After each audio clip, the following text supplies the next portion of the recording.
Tidak boleh ibu beribadah apapun kecuali sudah tanya bagaimana Rasulullah SAW melakukannya. Ciplak apa adanya. Lakukan seperti apa yang beliau lakukan. Misal contoh ziarah kubur. Jangan pernah ziarah kubur sampai tanya, Nabi SAW bagaimana ziarah kuburnya? Datang, ucapin salam, kemudian doain mayit. Habis itu Nabi SAW pulang. Clear, selesai. Itu Nabi kerjakan. Ya sudah, jangan ditambah, jangan dikurangi. Nggak perlu bawa air, nggak perlu bawa bunga. Ya, sering terjadi di Indonesia begitu ya. Untuk apa? Kadang-kadang ada jawabannya tanahnya kering biar basah. Nggak ada hubungannya, nggak akan ngurangin siksanya kalau dia orang memang disiksa. Nggak akan menambah amal solehnya dan nikmat di kuburan bagi orang soleh kalau disiramin air. Kan ada hubungannya sama sekali. Bisa saja kuburan itu tanahnya kering, mungkin cuma gundukan tanah tapi di bawahnya taman dari taman surga. Bisa saja kuburan itu dari marmer, bangunannya mewah, tapi di bawahnya lubang dari lubang neraka. Gak ada hubungannya. Makanya ikuti panduan. Ya, kalau di perusahaan itu SOP-nya, gitu ya. Ya, ada standar operasional yang harus kita lakukan. Jadi jangan nambah-nambah, nggak perlu nambah-nambah. Ikutin dan murnikan ajaran beliau, gitu kan? Orang meninggal takziah, bagaimana Nabi bertakziah? Tanya, cari tahu. Jadi nggak usah dibumbu-bumbuhin. Nabi SAW waktu meninggal Ja'far bin Abi Thalib, sepupu beliau, kakaknya Ali bin Abi Thalib radhiyallahu anhu majma'in. Ini 10 tahun lebih tua daripada Ali. Meninggal mati syahid di perang Mu'tah, ya. Kemudian beliau pada saat meninggal dikubur di sana di Jordan. Lalu kemudian Nabi SAW bilang kepada penduduk Madinah, Isna'u li Ali Ja'far fa innam asabu ma lam yusibkum. Buatkan makanan buat keluarganya Ja'far karena mereka ditimpa apa yang tidak menimpa kalian. Berarti kita disunnahkan apa? Bawa makanan ke rumahnya orang yang sedang bersedih. Bukan kita datang makan di situ. Jangan dibalik. Kita yang bawa minuman, bawa makanan, mereka lagi bersedih. Dan takziah itu untuk meringankan kesedihannya keluarga mayit. Bukan mayitnya ya. Kenapa banyak orang datang berzikir situ ya segala macam, karena dia pikir ini takziah untuk mayit. Bukan. Untuk keluarga mayit. Jadi bagaimana kita hibur mereka? Makanya Nabi SAW pada saat bertakziah di rumah sahabat, beliau datang dan tidak berlama-lama. Datang cuma ucapin Allahu ajrakum, semoga Allah lipat gandakan pahala kalian. Innalillahi ma'ata, milik Allah apa yang dia beri. Walillahi ma'akhad, milik Allah yang diambil. Wa kullu syai'in bimiqdar, semua berjalan sesuai dengan takdirnya. Udah Nabi pulang habis itu. Enggak duduk makan, ngobrol, ibadah-ibadah ritual yang dikerjakan gitu kan. Kalau diingatkan, jangan, tidak boleh. Jangan sampai berzikir. Oh itu berzikir kan baik. Subhanallah. Baik itu di mata seorang muslim harus baik di mata Allah dan Rasulnya. Tidak cukup dengan baik di mata kita. Karena kalau semua orang berdali, oh ini baik. Maka kira-kira Bu ya, bagaimana warna-warninya agama kita. Karena di ruangan ini saja misalnya berapa 100-200 orang yang hadir misalnya. Semua menganggap baik sesuai dengan otak dia. Berarti Islam akan terwarnai 200 warna. Kan begitu. Karena tidak ada standarnya. Harusnya apa yang diperintahkan oleh Nabi SAW dicontohkan, kita murnikan supaya semua satu dunia ini sama. Sama ziarah kuburnya, sama takziahnya, sama zikirnya, sama doanya, sama sholatnya. Nggak boleh ada bumbunya. Kenapa sekarang umat Islam terlalu variatif banyak sekali? Karena mereka mau buat sendiri. Dengan alasan ini baik. Nggak bisa ini. Ya. Nggak bisa. Tidak semua niat baik diterima oleh Allah Subhanahu Wa Taala.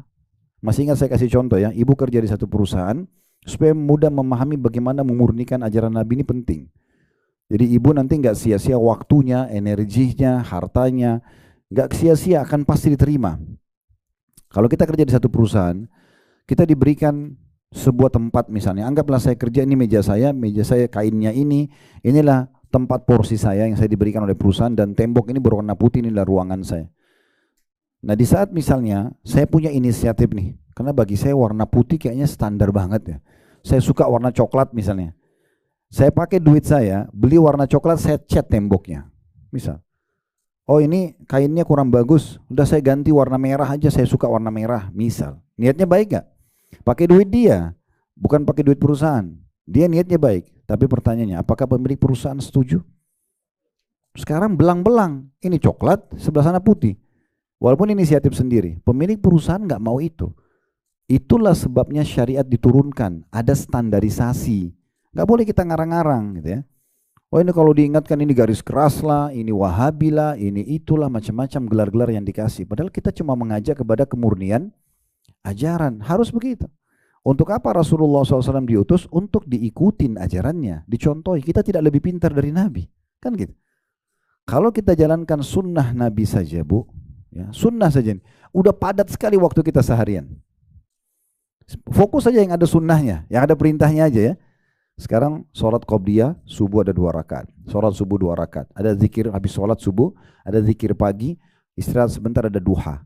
Duha dari 2 rakaat sampai tidak ada batasnya. Pendapat yang paling kuat, duha itu tidak ada batas waktu, tidak ada batas jumlah rakaatnya. Boleh 8, boleh 12, semampunya ibu. Minimal 2 rakaat. Sebentar istirahat, kita aktivitas sudah sholat duhur. Ada qobliyah duhur 4, ada duhur 4, ada ba'diyah duhur 4. Istirahat sebentar, ada asar, qobliyah asar 4, ada asar 4, ada zikir sore. Istirahat sebentar, ada maghrib, qobliyah maghrib 2 rakaat, maghribnya 3 rakaat, ba'diyah maghrib 2 rakaat. Istirahat sebentar sudah isya 2 rakaat, qobliyahnya 4 rakaat, isyanya 2 rakaat, ba'diyah. Sebentar istirahat sudah tahajud. Ini baru bicara sholat sunnah dan wajib doang ini. Hah? Belum kita bicara jenguk orang sakit, majelis ilmu, ya. Banyak ini. Itu aja, Bu, supaya dapat pahala. Udah pasti-pasti. Jangan ngarang-ngarang gitu. Jadi kalau diingatkan bukan karena garis keras ini, supaya ibu murni menjaga kebudayaan agama dan hanya standar. Karena semua dunia harus seperti itu orang muslimnya. Nggak boleh nambah apa yang Nabi SAW tidak contohkan. Banyak orang berdalih, kan waktu di zaman Nabi ada juga sahabat yang tidak mengikuti Nabi. Lalu mereka berdalil apa? Saya lihat beberapa di media begitu ya. Mereka mengatakan karena waktu Nabi bilang Sami Allahu liman hamida dalam sholat, ada satu sahabat di belakang shaf mengatakan hamdan katsiran tayyiban mubarakan fi. Hamdan katsiran itu puji-pujian yang banyak. Tayyiban yang sangat baik, mubarakan fi penuh dengan keberkahan.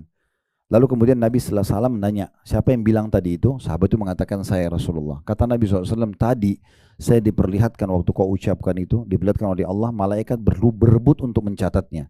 Karena mulianya kalimat itu. Ini, Bapak Ibu sekalian, terjadi di masa Nabi masih hidup. Proses agama, penyempurnaan agama masih berlanjut. Nabi belum, kalau Nabi sudah meninggal, sudah sempurna agama. Jangan itu ditarik dalil kalau kita sekarang boleh juga buat apa yang Nabi tidak contohkan. Ini ajaib ini. Kan gitu. Sangat beda. Nggak bisa, nggak ada kolerasinya antara itu sama ini kan. Kalau kita hidup di masa Nabi, kita buat satu perbuatan. Kalau Nabi setujui, diistilahkan dalam Syama'il Muhammadiyah atau dalam mengambil hukum dari Nabi SAW itu ada qauliyah, perkataan, ada fi'liyah, perbuatan, ada takririyah, persetujuan Nabi. Jadi kalau Nabi setuju bagian dari syariat tuh. Tapi itu syaratnya waktu Nabi masih hidup. Kalau sekarang gimana caranya? Nabi sudah meninggal dan agama sudah sempurna. Sudah turun Al-Ma'idah, surah nomor 5 ayat 3. Al-yawma akmaltu lakum dinakum. Hari ini aku sempurnakan agama kalian. Itu turun di masa hidup Nabi terakhir. Di haji wada, haji perpisahan Nabi. Karena agama sudah sempurna. Al-yawma akmaltu lakum dinakum. Hari ini aku sempurnakan agama kalian. Itu turun di haji, di musim haji di Arafah kepada Nabi SAW. Dikenal dengan haji perpisahan gitu. Wa atmamtu alaikum ni'mati. Aku sudah sempurnakan nikmatku pada kalian dengan Islam itu. Wa raditu lakumul Islam, dan aku ridho Islam sebagai agama kalian. Nah, di saat itu dan pada saat Nabi SAW meninggal sudah selesai. Kan gitu. Jadi ini tidak bisa jadi dalil gitu kan. Ini keliru. Kalau orang selalu mau buat semaunya sendiri, tidak mengikuti lagi ajaran Nabi SAW. Seakan-akan mereka mengatakan, maaf Rasulullah, saya lebih tahu daripada Anda. Kan Anda tidak ajarin. Tapi ini bagus menurut saya. Wah, ini warnanya luar biasa. Makanya lahirlah segala macam jenis zikir yang tidak pernah dari masa Nabi, ya, segala macam jenis ziarah, macam-macam lahir. Kalau diingatkan nggak mau, ya susah, ya kan gitu. Padahal sebenarnya kita harus memurnikan ajaran Nabi SAW sehingga agama ini tidak terwarnahi, standarisasinya sama. Ibu di Indonesia wajib pakai jilbab, di seluruh dunia wajib pakai jilbab, kan standar. Babi haram sini, haram di mana-mana, sama semua. Itu standarisasi namanya. Begitu juga dengan ibadah, sama. Sholat kita 5 waktu, sama. Menentukan waktunya, caranya sama. Walaupun beda waktu, tapi sama. Menentukan subuh itu kapan, duhur itu kapan, sama. Jumlah rakaat sama. Yang wajibnya mana, yang sunnahnya mana, yang makruhnya mana, yang membatalkan sholatnya mana, sama. Nah, jangan dikarang-karang. Nah, seperti itulah ya.